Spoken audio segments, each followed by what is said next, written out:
Hello, Epic Woman. I hope I can record this because this is the fourth time. So let's go for it. I wanted to give you a result of the survey that we did, and that survey was what concerns you the most around the current situation, the COVID-19 outbreak, and specifically the lockdown. It is no surprise that 53% of the people said finances, and that led by far any of the other options, which was you're protecting your family against getting infected, around uncertainty about the future, and not losing your mind.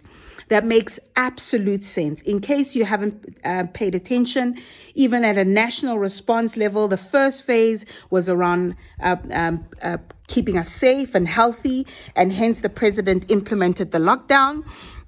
The second phase that we're on is now dealing with the economic impact of the outbreak and of the lockdown. You'll see the president, especially in South Africa, and I think everywhere in the world, they've been communicating stimulus packages and support packages. So this tells you you are spot on if you are concerned about finances.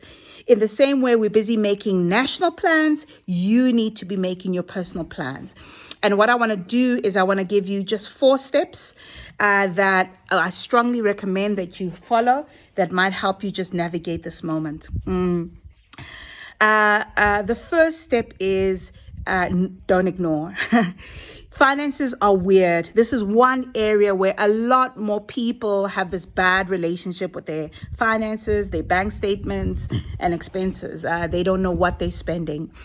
If you are in that position, I know this is a tough time to ask you to look into your finances, but you have to go into your finances now and really,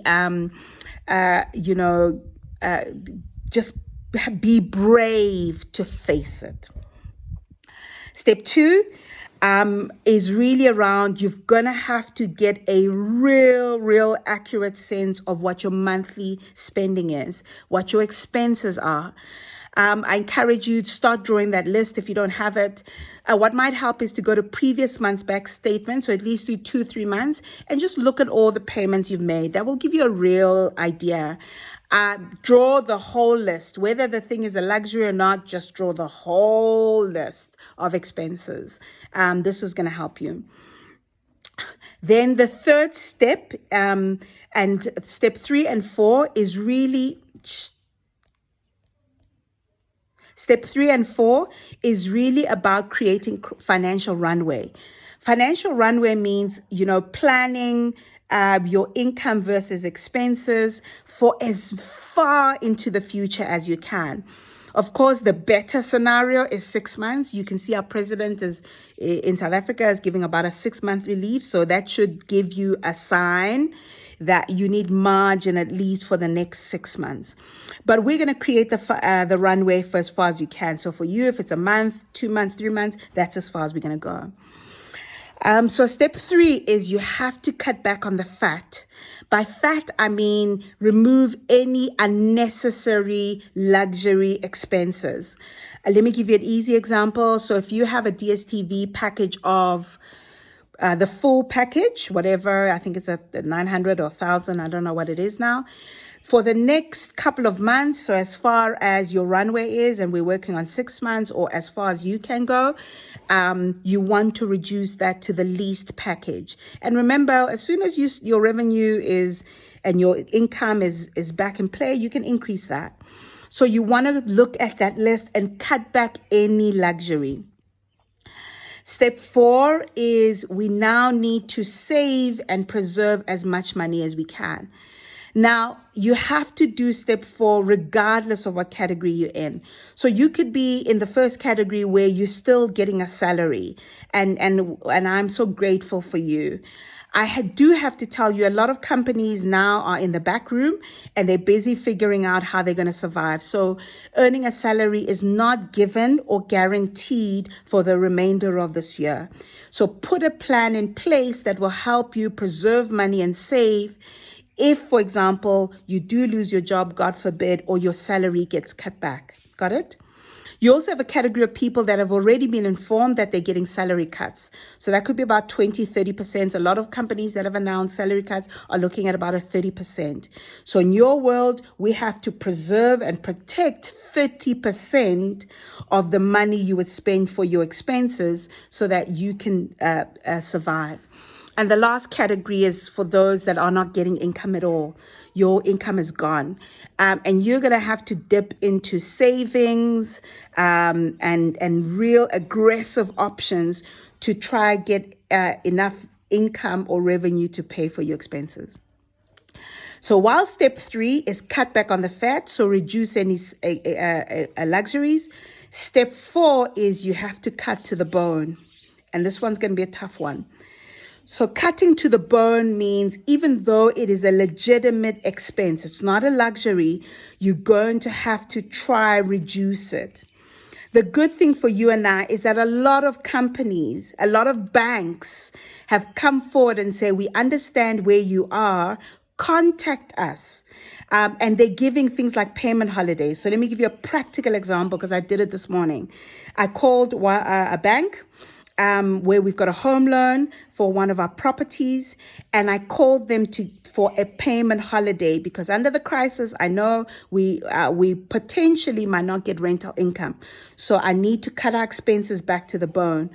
And really, a lot of banks have announced it. I was able then to secure a 3-month payment holiday, meaning for the next 3 months, we don't make any home loan payment.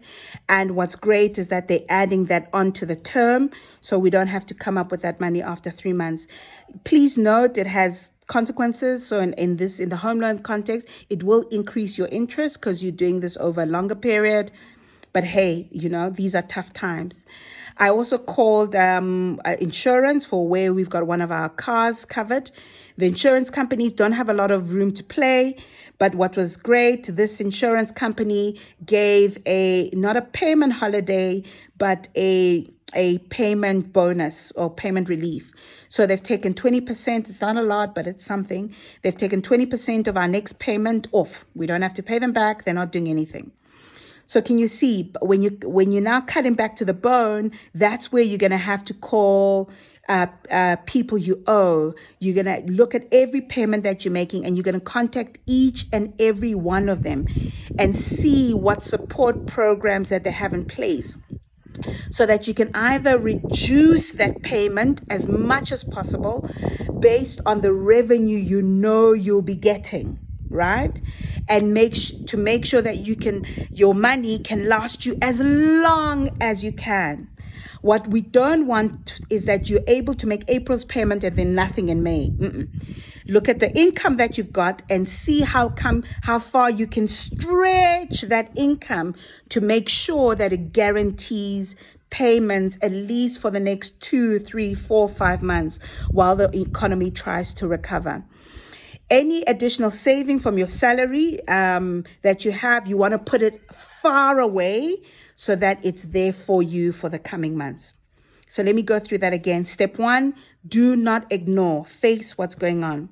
Step 2, take a hard look at all your expenses. Write each and every one down. Step 3, cut back the fat. Remove any luxuries and cut those down. And step 4, you have to cut to the bone so that whatever anticipated income that you have or savings that you have can last you as far as you can. And if you can go as far as 6 months, you would have done well. I hope that helps you, but it's a great start. Wishing you all the best. No matter how hard this is, and I know it's hard, we are going to make it through. So do what you can. Thanks.